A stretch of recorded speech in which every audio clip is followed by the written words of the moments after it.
All right, hi everybody. Welcome to our lecture on cell membranes, or cells and cell membrane function. And so what we'll look at today is we'll start off by looking at a couple of different cell types. There are two primary categories of cells in this on this wonderful planet. One category of cell is always single-celled, and they're small. They don't have a nucleus. They don't have compartmentalized reactions in their cell. They're just like little bacteria floating around. And so we call these prokaryotic cells. And so prokaryotic cells are small, they're tiny, they don't have nucleus or organelles. They're always single celled. They're pretty primitive in function, although you would be surprised at some of the complexities that they have going on inside them. Some examples of prokaryotic cells are true bacteria or eubacteria. It's an entire domain of life. So consider that. Consider that animals, plants, fungi, and protists make up one domain of life, and there's an entirely separate domain of life that is made up of entirely bacteria. And so that's where we get like our bacteria, like staph infections, MRSA, that kind of stuff comes from the eubacteria. Also, like your gut biome, the bacteria that live in your gut and feed on some of the food that you eat, those are also part of the prokaryotic organisms and the eubacteria domain. There's another domain of life. These ones are quite interesting. They're actually more closely related to eukaryotic cells, or um, we should say eukaryotic cells are more closely related to these guys than they are to prokaryotic cells, even though these are prokaryotic cells. And so it's an entire domain called archaea, which is an extremophile. They love extreme environments, so high pH, low pH, high heat, things like that, high acidity, that sort of stuff. Okay, so the other type of cell, so we have one type of cell is prokaryotic. It's pretty simple, it's really small, it lacks a lot of structure, um, compartmentalized structures. The eukaryotic cells are much, much bigger. They're almost like on average, right? A eukaryotic cell is 10 times the size of a prokaryotic cell. They do have a nucleus, they do have organelles. Some are single celled and some are multi-celled. So, like when we talk about like protists, protists are single celled organisms that behave and kind of, I would just say, have a personality like some of the other multicellular kingdoms of life. So a domain is bigger than a kingdom. So the domain of eukaryota, the domain, incorporates multicellular plants, animals, and fungi, but it also has this little compartment, kingdom, if you will, of protists. And each protist kind of resembles one of those other multicellular kingdoms. So there's like animal-like protists, there's plant-like protists, there's fungi-like protists, and stuff like that. What's very important about eukaryotic cells is they do have a nucleus, so they enclose their chromosomes, their DNA, inside of another membrane inside of the cell membrane. So it's like you have to go through the cell membrane, then through the nuclear membrane, just to get to the nucleus, just to get to the DNA. They also have a bunch of organelles, so these are membrane-bound organelles. So they are also surrounded by a phospholipid bilayer. And most importantly, what this does for the eukaryotic cell is it allows it to become much more complex and advanced in its function because it can compartmentalize reactions. So it can take like one of these vessels, right, one of these organelles, and it can make the inside of it extremely acidic, so acidic that it breaks down anything that enters it. And so because it can compartmentalize these reactions, it allows for the cell to become much more sophisticated and complex. And so that's why we see most likely organisms that are multicellular, like us and plants and fungi and stuff. They are only that way because of the compartmentalization of the reactions that take place in their cells. So here's a little tree of life, if you will. It shows the three domains that we were talking about. The color of purple here on the left shows you the prokaryotic prokaryotic domain. And it's rooted down here. What you'll see is this black line represents the universal common ancestor of all living things, right? And so presumably it started quite simple, like prokaryotic life. Even though these are still around today, they were probably some of the first ones on the planet. And then there was a split and you get extremophiles. So that's all these like the Archaean domain, or the green. And the Archaea domain broke off from the eukaryotic domain after it had already split from the prokaryotic domain over here with the true bacteria. So archaea, the extremophiles, split off from the regular bacteria, and then from the extremophiles split off what is most familiar in life to you today. So that would be animals, plants, fungi, and protists. So let's take a look at these cells and kind of some of the components that they have inside of them. A prokaryotic cell is complex. It's just not nearly as complex as a eukaryotic cell. Now, the prokaryotic cell in this image has been expanded. It's been blown up to about 10 times as big as it should be if it was going to be proportional to the eukaryotic cell. So prokaryotic cell is much smaller. A lot of them have a flagellum, so that's like a whip-like tail that can help them move around. Some of them don't, you know. They've got a nucleoid, so it's kind of like a nucleus-like material. It's kind of like a central area where it keeps its chromosomes. Plasmids are the circular chromosomes that prokaryotic cells use. That's where they store their DNA. And then if we look over here, the eukaryotic cell is going to have a nucleus, and the nucleus is where it keeps its DNA. It's going to have an endoplasmic reticulum. So you got a rough endoplasmic reticulum, which has ribosomes studded all over the outside of it. It's got a Golgi apparatus. It's got smooth endoplasmic reticulum. Lysosomes help to break things down. Centrioles help for cell division. Mitochondria help for energy. So if you look at the eukaryotic cell, it's got all these compartmentalized organelles that each carry out a specific reaction. And that's what allows the eukaryotic cell to become so much more complex and regulated than a prokaryotic cell. Okay, so here's some of the membrane functions. So all cells are surrounded by a plasma membrane or a phospholipid bilayer.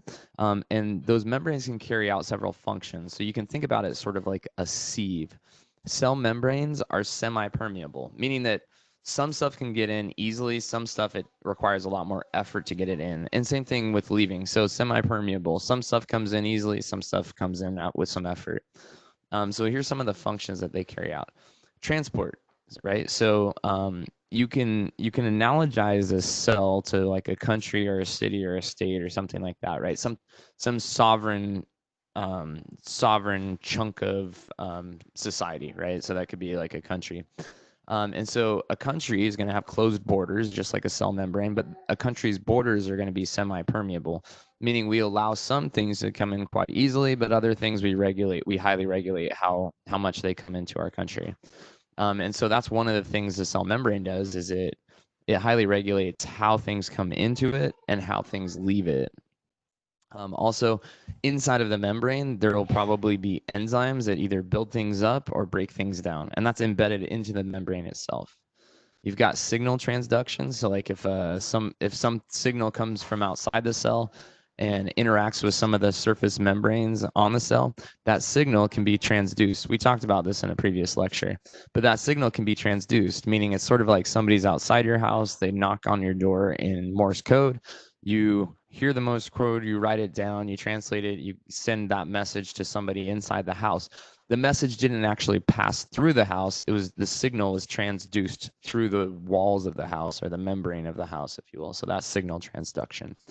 Cell-to-cell recognition. So anytime like your immune system is fighting off a virus, it's going to try to travel around and find cell membranes that are not recognized as self. So your immune system is really good at going around and having a secret handshake with all of the cells in your body.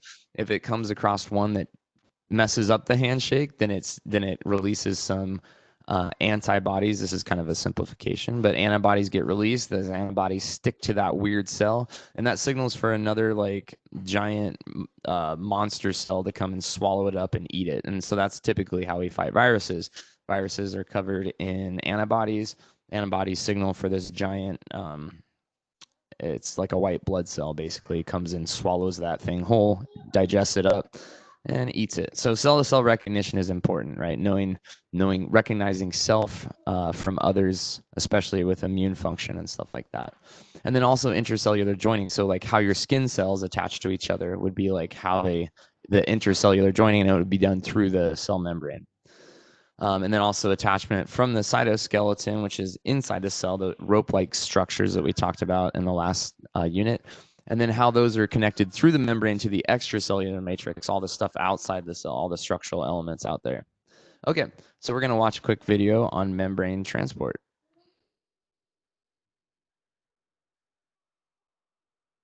Animal cells are enclosed in a plasma membrane, which consists of two layers of phospholipids.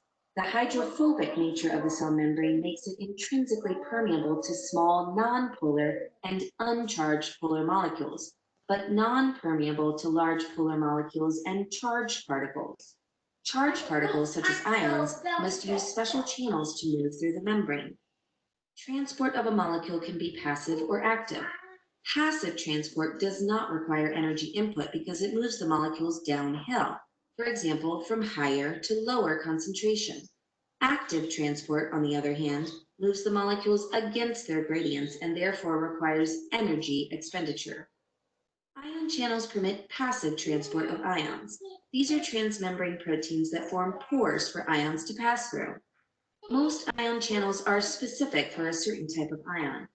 Ion channels can be classified by how they change their open, closed state in response to different factors of the environment. Common types of ion channels include leak channels. These channels are almost always open, allowing more or less steady flow of ions. Examples are potassium and sodium leak channels in neurons. Ligand-gated ion channels. These channels open upon binding of a ligand. They are most commonly found at synapses, where neurons communicate via chemical messages, or neurotransmitters. An example is the GABA receptor, a chloride channel located on postsynaptic neurons. It opens upon binding to GABA, a neurotransmitter released by the presynaptic neuron, and allows chloride ions to flow into the cell. Voltage-gated ion channels. These channels are regulated by membrane voltage. They open at some values of the membrane potential and close at others. These are the channels that underlie action potentials in neurons and cardiac muscles. Active transport of ions is carried out by ion transporters or ion pumps. These are transmembrane proteins that pump ions against their concentration gradient using cellular energy, such as ATP. Most notable example is the sodium-potassium pump, which maintains the resting potential in neurons by pumping 2 potassium in and 3 sodium out of the cell. Another type of ion transporters, known as secondary transporters, do not use ATP directly. Instead, they move one ion down its concentration gradient and use that energy to power the transport of a second ion.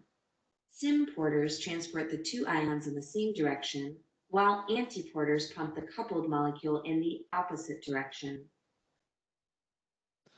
Okay, and so that's just a video. You can go back and look at that on the slides and watch it again.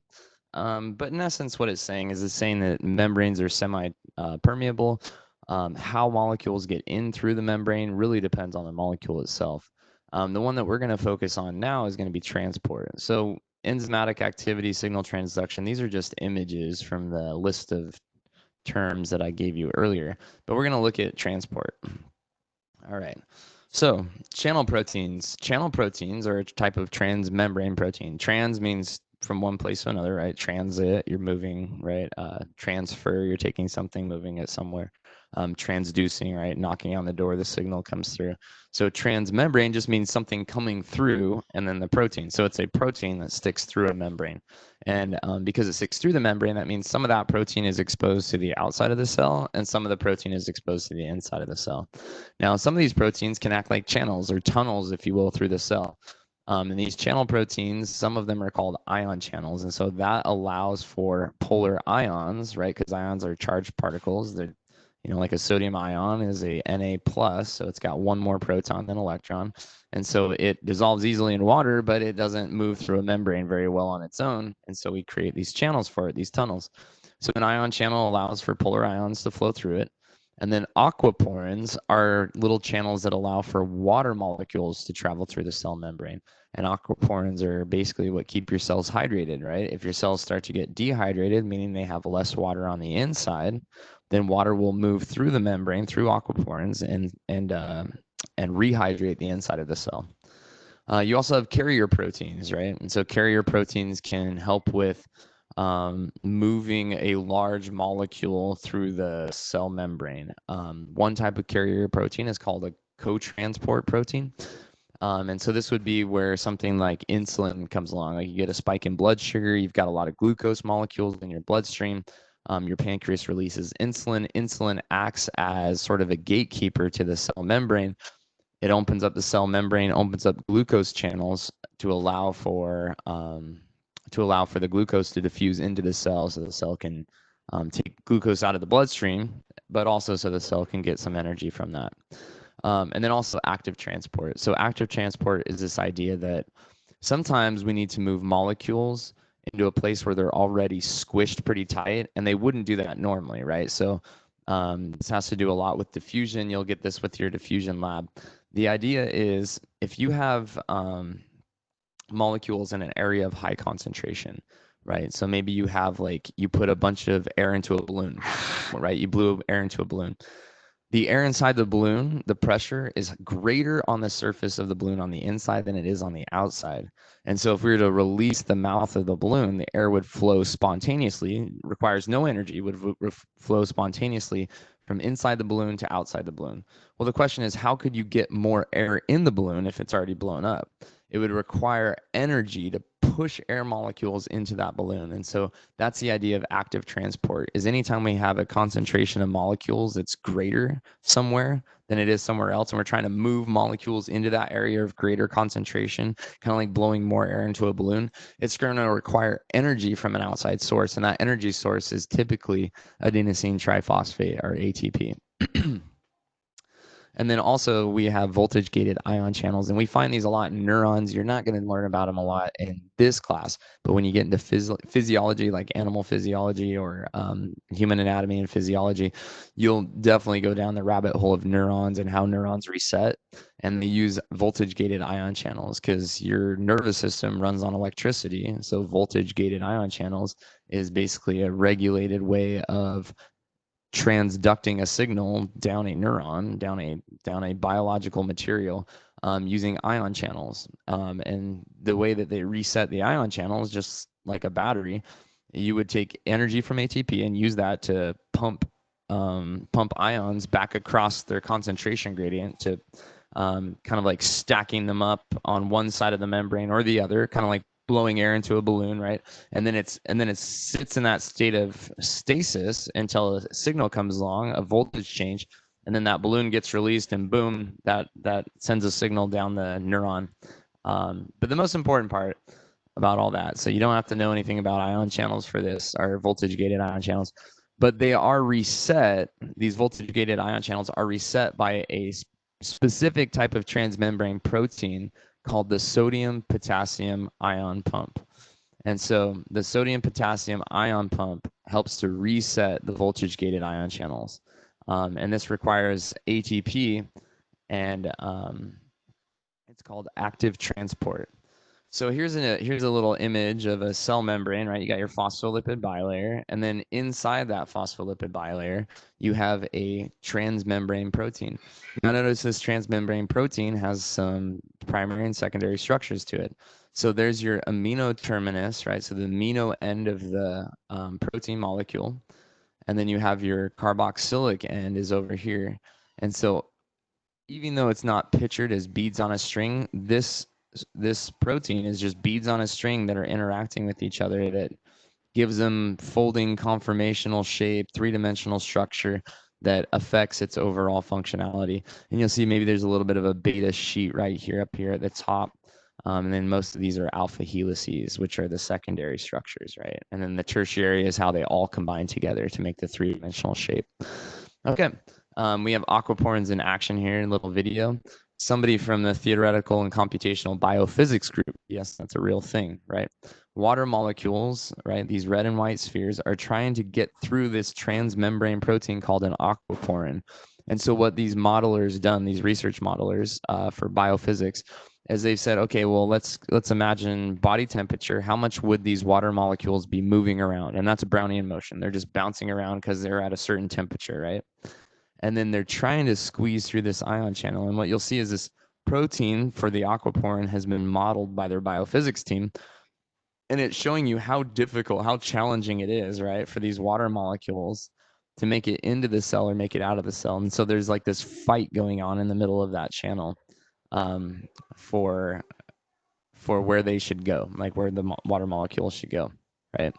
And so that's how diffusion works. Is if you have a greater concentration of ions like salt inside of the cell, the water molecules outside the cell will fight their way into the cell until they can balance out the proportion of ions to water molecules inside and outside outside the cell until they reach equilibrium. All right, so active transport is fueled by the sodium potassium ion pump. And so what I have here is a little image or a little video of how the sodium potassium ion pump works. Oops. Potassium pump is an active transport mechanism. Free sodium ions bind to the protein channel, and an ATP provides the energy to change the shape of the channel that in turn drives the ions through the channel. One phosphate group from the ATP remains bound with the channel. The sodium ions are released on the other side of the membrane outside of the cell, and the new shape of the channel has a high affinity for potassium ions, and two of these ions now bind to the channel. This binding again causes a change in the shape of the protein channel, and this conformational change releases the phosphate group on the cytoplasm side. This release allows the channel to revert to its original shape, and as a result, the potassium ions are released inside the cell. In its original shape, the channel has a high affinity for sodium ions, and when these ions bind again, they initiate another cycle. The important characteristic of this pump is that both sodium and potassium ions are moving from areas of low concentration to areas of high concentration. That is to say, each ion is moving against its concentration gradient. This type of movement can only be achieved by the constant expenditure of ATP energy. Okay, so let's take a look at what that looks like. So this is just an illustration of what that gentleman was talking about in the video. So you have the cytoplasm side, that's the inside of the cell, and you've got the outside of the cell. So you've got more sodium outside the cell than you do sodium inside the cell, and you've got more potassium inside the cell than you do outside the cell, or than you do sodium. Okay, well, that's true. You still have more potassium than inside than outside. So inside the cell, the sodium are going to find their way into this sodium potassium ion pump. They click in. As soon as they click in, ATP comes along and drops a phosphate group off on to the transmembrane protein, onto the sodium potassium ion pump. Now that phosphate group, if you remember, it's extremely electronegative. So it's got a lot, it's a negative ion, right? So it's got a lot of electron energy kind of pushing back on any other electrons in this whole structure. And that's what that's going to do, is change the way this structure is shaped. And it's going to bend and twist, and the sodium ions are then going to pop off and go outside the cell where the sodium ions were actually higher in concentration. Once the sodium ions are released, the potassium ions that are outside the cell in low concentration, right, come and bind with an affinity for this transmembrane protein. Then the phosphate group is going to pop off, which changes. Look, notice the cell looks like a Pac-Man facing up. When that phosphate group pops off, that negative energy leaves. Sounds like it's spiritual. The negative energy leaves and it changes its shape. So the negative energy leaves, it changes the protein shape, and then the Pac-Man faces down into the cell, and the potassium ions pop off. And so that and then the whole cycle starts all over again. So that's the sodium potassium ion pump. Okay, so that pretty much wraps up our lecture on the cell membrane, osmosis, channel proteins, that sort of stuff. Yeah, look forward to having another lecture with you. This should be the last one for this unit as far as PowerPoints go. I am going to post another video where I draw a cell, and you're going to be asked to draw a cell as well.